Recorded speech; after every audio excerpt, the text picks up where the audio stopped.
Sebelum mendengarkan berita ini, dukung kreator dengan subscribe, like, komen dan tekan tanda lonceng, agar tidak ketinggalan berita terupdate tentang Dinar Irak. Berita ke-1, STAFFMF mengambilkan kunjungan STAFF ke Irak. Tanggal 19 Mei tahun 2022. Rilis pers akhir misi mencakup pernyataan tim staf IMF yang menyampaikan temuan awal setelah kunjungan ke sebuah negara. Pandangan yang dinyatakan dalam pernyataan ini adalah pandangan dari staf IMF dan tidak selalu mewakili pandangan Dewan Eksekutif IMF. Ekonomi pulih dengan baik di tengah harga minyak yang tinggi, dengan PDB nyata diproyeksikan untuk mencapai tingkat pra-pandemi tahun ini. Membantalkan dampak melonjakan harga pangan pada yang paling rentan adalah prioritas paling mendesak. Menggunakan kondisi pasar minyak yang disukai saat ini untuk mempercepat reformasi struktural dan memajukan prioritas sosioekonomi akan menjadi kunci untuk memperkuat ketahanan ekonomi jangka menengah Irak. Washington, D.C., sebuah misi Dana Moneter Internasional (IMF) yang dipimpin oleh Thohir Mirzuf, berkunjung ke Amman, Jordan, selama 14–18 Mei tahun 2022, untuk berdiskusi dengan otoritas Irak perkembangan ekonomi baru-baru ini, dampak peristiwa global terhadap ekonomi lihat, dan prioritas kebijakan negara. Pada kesimpulan kunjungan tersebut, Pak Mirzuf mengeluarkan pernyataan berikut. Pemulihan ekonomi sedang berlangsung dengan baik. Pada tahun 2021 ini, dilambung oleh resumpsi kembali aktivitas, sikap fiskal yang lebih akomodatif, dan ukuran stimulus oleh Bank Sentral. GDP non-minyak nyata diperkirakan 20% dan siap berkembang sekitar 5% tahun ini. Keluaran minyak diproyeksikan mencapai tingkat pra-pandemi dan membawa pertumbuhan PDB nyata secara keseluruhan menjadi 10% di tahun 2022. Perang di Ukraina mempengaruhi Irak terutama melalui dampak global terhadap harga komoditas. Di tahun 2022 pendapatan minyak yang melonjak akan lebih dari mengimbangi peningkatan tagihan impor pangan dan energi. Akibatnya, keseimbangan akun fiskal dan saat ini diproyeksikan akan surplus 2 digit dalam persen PDB. Meskipun demikian, inflasi judul diperkirakan naik ke 6,9%, naik dari 6% tahun lalu, didorong sebagian dari harga pangan yang lebih tinggi, yang berdampak buruk bagi segmen populasi termiskin. Mempersembahkan dampak melonjakan harga pangan pada yang paling rentan menjadi prioritas yang paling mendesak. Dengan kebijakan fiskal dilumpuhkan karena tidak adanya anggaran 2022, yang membatasi pengeluaran fiskal saat ini ke level tahun lalu, memperkuat efisiensi pengeluaran, menjaga kontrol ketat atas perekrutan publik, dan mereprioritasi pengeluaran dalam batas anggaran federal sangat penting untuk memungkinkan meningkatkan transfer tunai yang bertargetkan ke yang paling rentan dan berisi dampak kemiskinan dari kenaikannya biaya hidup. Dalam lingkungan harga minyak tinggi dan melawan latar belakang risiko global yang meningkat dan ketidakpastian, fokus kebijakan makroekonomi perlu beralih ke konsolidasi stabilitas ekonomi dan memperkuat ketahanan ekonomi jangka panjang. Irak tidak ada apa-apa. Dalam jangka singkat, menjaga disiplin fiskal dan memanfaatkan dukungan pinjaman bank sentral ke sektor real estate akan membantu menghindari penambahan tekanan inflasi. Selain itu, meskipun rekonstruksi besar dan kebutuhan investasi lainnya, kapasitas penyerapan jangka dekat terbatas, kerentanan fiskal terhadap volatilitas harga minyak, dan tantangan dari transisi energi global menyerukan untuk membangun penyangga untuk masa depan dengan menghemat sebagian pendapatan minyak melalui dana kekayaan berdaulat yang dirancang dengan hati-hati. Kondisi pasar minyak yang menguntungkan saat ini juga memberikan kesempatan untuk mempercepat reformasi struktural yang diterangkan di Kertas Putih. Memperkuat kualitas layanan publik dan menciptakan ruang fiskal untuk investasi yang sangat dibutuhkan dan jaring keamanan sosial membutuhkan reformasi layanan sipil. Mengurangi subsidi energi yang tidak efisien, diversifikasi pendapatan fiskal, dan penguatan pemerintahan. Memperbaiki sektor listrik akan sangat penting untuk mengurangi biaya fiskal dan memungkinkan produktivitas sektor swasta. Meningkatkan liputan dan penargetan bantuan sosial akan membantu melindungi yang paling rentan dengan lebih baik. Meningkatkan pemerintahan di bank-bank besar milik negara dan menyelesaikan audit dan restrukturisasi mereka akan memfasilitasi akses ke keuangan dan penciptaan pekerjaan oleh sektor swasta. Misi ini menyambut peningkatan perhatian pihak berwenang terhadap tantangan perubahan iklim dan pelepasan dokumen kontribusi nasional yang pertama di Irak tahun lalu. Dalam beberapa bulan ke depan, misi ini mendorong memprioritaskan persiapan adaptasi iklim nasional dan rencana mitigasi, pengembangan pembiayaan hijau, dan integrasi penuh dari prioritas terkait iklim ke dalam kerangka kebijakan makroekonomi. IMF berdiri siap mendukung Irak dalam upaya ini. Tim staf IMF ingin mengucapkan terima kasih kepada pihak berwenang atas diskusi candid dan produktif dan berharap untuk melanjutkan kerjasama erat dengan Irak dalam periode ke depan. Petik 2. Berita kedua. Rangka koordinasi, halangan memilih Presiden Republik cukup menyelesaikan impas politik saat ini. Perwakilan Kerangka Koordinasi, Muhammad Al-Ziyadi, menegaskan hari ini, Selasa, bahwa penyikapan persoalan pemblokiran politik saat ini dikaitkan dengan hambatan pemilihan Presiden RI. Al-Ziyadi mengatakan dalam wawancara eksklusif dengan Magazine News, mengadakan sesi untuk memilih Presiden Republik cukup untuk menyelesaikan pemblokiran politik saat ini, karena yang terakhir adalah yang akan menetapkan Perdana Menteri terpilih untuk melawan RM pemerintah. Petik 2. Dia menambahkan, sesi pemilihan Presiden Republik dan mencapai quorum 220 wakil untuk menghadiri sesi tersebut merupakan hambatan besar dan akan menjadi masalah yang ada dalam proses pemilihan jabatan Presiden, yang pada gilirannya akan menominasikan posisi Perdana Menteri.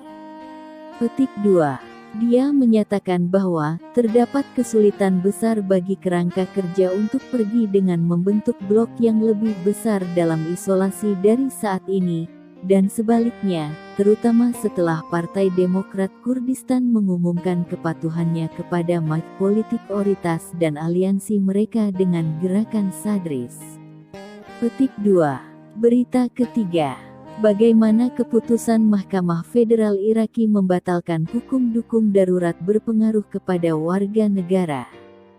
Penasihat Al-KAZEMI menjawab, Pengadilan Federal Irak mengeluarkan keputusannya, kemarin, Minggu, untuk membatalkan draft undang-undang tentang dukungan darurat bagi keamanan pangan setelah seorang perwakilan di parlemen mengajukan tuntutan hukum yang menuntut hal itu.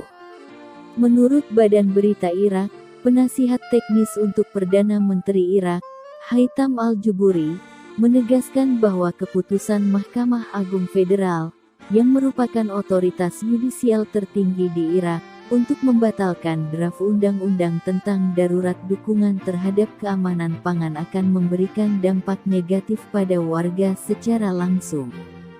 Al-Juburi memonitor beberapa efek-efek ini, dengan mengatakan, reperkusi mungkin meliputi petani terkait tanaman gandum dan barley dan sektor listrik, terutama berkas impor gas dan utangnya sebesar 1 miliar dan 600 juta dolar ke tetangga Iran.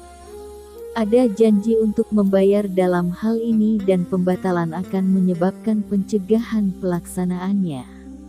Petik 2. Terkait kelompok yang terdampak keputusan ini, Penasihat Al-Kazemi menegaskan bahwa pemilik gaji kesejahteraan sosial, pemilik jatah pangan, pengangguran, dan sektor listrik termasuk yang paling terdampak.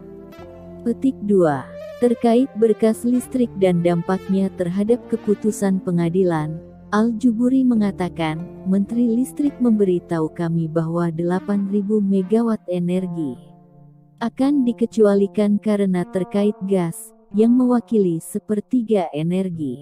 Uang pada harga sebelumnya sesuai anggaran 2021, dan sekarang harga pangan naik banyak, dan jumlah yang sama tidak bisa dialokasikan. Petik 2. Dan tentang apa yang akan dilakukan pemerintah Al-Kazemi untuk mengatasi krisis, pejabat Irak menjelaskan bahwa mereka telah mulai mempelajari beberapa opsi, mulai hari ini, dan kami mencoba mengatasi masalah ini dengan mengambil langkah hukum dan konstitusional untuk raih kepentingan warga negara Irak. Petik 2. Dan tentang proposal parlemen untuk RUU, dan validitasnya, Penasihat Al-Kazemi mengatakan, Pengadilan Federal telah menentukan kemungkinan mengajukan RUU bagi otoritas legislatif, kecuali bagi mereka yang memiliki aspek keuangan atau konflik dengan program pemerintah atau yang terkait dengan otoritas yudisial, dan pendapat pemerintah harus diambil dalam keputusan apapun tentang hal itu. Artikel di atas terdengar seperti Kazemi akan menantang putusan Pengadilan Federal tentang hukum keamanan pangan. Kemudian pada hari Selasa artikel-artikel di bawah ini keluar. Jadi tampaknya mereka melanjutkan hukum apapun. Lihat artikel di bawah ini. Kurung tutup. Berita keempat. Status RV. Saya percaya semua orang perlu mengetahui informasi ini jika Anda seorang investor di dinar Irak. Pertama-tama izinkan saya mengatakan itu, pernahkah Anda berpikir bahwa kita diberi informasi palsu tentang peringatan yang semakin tinggi tentang kemungkinan pengembalian oleh mereka yang mengetahui bahwa akan ada krisis mendatang dan krisis ini akan memblokir pengembalian? Jadi, kita menonton krisis bermain. Ketika krisis berakhir, jendela kesempatan kita, ia berakhir. Pikirkanlah. Kalau tidak sadar mungkin sepertinya serangkaian kejadian alami karena kondisi Timur Tengah. Namun, hal ini telah terjadi berulang-ulang terutama sejak tahun 2012 sampai tahun 2013 ketika Dr. Sabibi diberikan semua persetujuan dan berencana untuk mengembalikan dinar saat ini. Jadi, tidak ada cara lain untuk menafsirkan intel ini selain sebagai serangkaian krisis yang disengaja dan menyesatkan setelah krisis yang dimaksudkan untuk mengalihkan perhatian kita dan membuat kita investor tetap berada dalam. Tapi mengapa mereka melakukan ini? Saya percaya mereka melakukan ini karena mereka korup. Mereka sebenarnya tidak pernah punya niat untuk maju dengan pemulihan karena mereka tahu akan krisis yang datang tertunda seperti yang mereka rencanakan krisis selama ini. Kemudian mereka hanya harus mengaturnya dan membiarkannya berjalan keluar. Kemudian tahun lain berlalu dan masih kita menunggu sementara mereka terus merampok kekayaan Irak. Jadi kemudian mereka menggunakan krisis sebagai alasan lain mengapa mereka tidak bisa mengembalikan dinar. Mereka melakukan ini berulang-ulang. Siklus pemilu terbaru Oktober tahun 2021 ini merupakan contoh yang sangat baik. Mereka memberitahu kami para investor bahwa segera setelah pemerintah stabil, mereka akan menilai kembali dinar. Jadi sekali lagi, krisis menghalangi dan kita menunggu dan menunggu. Kami telah menunggu sekarang selama lebih dari 6 bulan. Kami mengantisipasi bahwa kami akan melihat revaluasi segera setelah pemerintah dibentuk. Tetapi apakah ini akan terjadi bahkan ketika dibentuk? Ayo teman-teman, kita tidak bodoh, dan kita melihat apa yang mereka lakukan. Tetapi siapa mereka? Mereka adalah keadaan yang dalam. Ini adalah sisa-sisa yang sama dari pemerintahan Presiden AS Obama. Mereka adalah operasi Central Intelligence Agency CIA yang bekerja di Irak. Aku tahu banyak dari kalian sekarang mengatakan bagaimana ini bisa terjadi. Nah, apakah Anda ingat artikel yang keluar dari CIA yang mengatakan bahwa Irak akan menjadi detrimen ke Timur Tengah jika mereka pernah menjadi negara berdaulat kaya? Berita dari CIA ini hanya mengonfirmasi apa yang saya katakan kepada Anda hari ini. Jadi, apa kebenarannya? Kenyataannya adalah rencana PBB untuk pemerintahan satu dunia adalah di balik konspirasi ini untuk menahan Irak. Para pemimpin setan di balik layar di PBB ini menginginkan Irak sebagai salah satu negara boneka pemerintah dunia dan berencana menggunakan dua perang teluk ini dengan Irak untuk membawa Irak berlutut dan menyimpannya di sana. CIA bekerja melalui Iran di Irak dan membebit milisi Iran di Irak untuk tujuan lengan kuat mereka. Anda melihat CIA menggunakan orang lain untuk melakukan pekerjaan kotor mereka. CIA tidak memiliki pasukan bersenjata mereka sendiri. Mereka menghasut konsep ISIS untuk membawa ISIS ke Timur Tengah dan ke Irak. Sisa cerita dimainkan persis seperti yang mereka rencanakan. Dengan kata lain, ini adalah katalis untuk semua krisis di Irak. Mereka harus membuat krisis-krisis ini tampak sebagai proses politik alami. Ya, Nouri al-Maliki adalah agen CIA dan Iran. Ingat, Iran bekerja sama dengan pemerintahan Obama untuk struktur ulang Timur Tengah ini. Seperti yang saya katakan kepada semua orang, saya bekerja bertahun-tahun sebagai perwira cerdas di Angkatan Darat AS dan jadi saya tahu seekor tikus ketika saya melihatnya. Ada konspirasi besar di sini untuk tidak melepaskan dinar ke perdagangan global. Mereka tahu banyaknya kekayaan ini akan terbuka untuk Irak. Mereka tidak peduli tentang rakyat Irak. Yang mereka benar-benar inginkan adalah kerajaan global mereka. Siapa yang terus mengorkestrasi penipuan ini pada investor kita? CIA ini dan operasi Obama yang lalu takut akan investor kita karena mereka tahu bahwa kita tahu mereka melakukan pertukaran mata uang ilegal ini pada tahun-tahun 2012 sampai tahun 2013 sebelum tingkat FOREX. Bursa ilegal ini menarik hampir $1 triliun dari Irak. Ini masih menjadi sumber daya lain tentang ekonomi Irak. Ini hanya sebagian dari uang yang dicuri secara ilegal dari Irak. Ya, ini adalah penipuan. Tidak ada cara lain untuk melihat pertukaran ini selain penipuan ilegal yang dilakukan oleh administrasi Obama. Orang-orang yang sama CIA, yang meminta Nouri al-Maliki untuk menyerbu Bank Sentral Irak pada bulan Desember tahun 2012 untuk melakukan tuduhan palsu terhadap Dr. Sabibi untuk menghindari dan membatalkan rencananya untuk mengembalikan dinar pada Januari tahun 2013. Apakah Anda mengejutkan bahwa Obama mengeluarkan semua pasukan AS dari Irak pada Desember tahun 2011? Sejak saat ini kita memiliki penipuan dan alasan setelah penipuan dan alasan menggunakan krisis ini sebagai alasan mereka. Orang-orang setan ini selalu membuat situasi terlihat seperti kemajuan alami peristiwa, tetapi pada kenyataannya mereka semua direncanakan dengan baik sebelum waktunya dan kemudian rencananya direncanakan keluar dari waktu ke waktu. Jadi, krisis-krisis ini juga yang diperjuangkan oleh Al-Sadr. Dia membutuhkan Al-Kazemi sebagai Perdana Menteri dan mereka harus mengejar Nouri al-Maliki dan anak-anaknya, lalu mengeluarkan milisi ilegal ini dari Irak. Ini adalah rencana jangka pendek Sadr untuk menutup konspirasi PBB dan CIA ini. Irak di bawah Sadr AS di bawah Trump, dan Rusia di bawah Putin secara terbuka menyatakan bahwa mereka tidak akan bergabung dengan pemerintah dunia satu ini. Negara-negara menginginkan kedaulatan nasional dan mata uang nasional mereka. Aku tahu cerita ini agak panjang angin.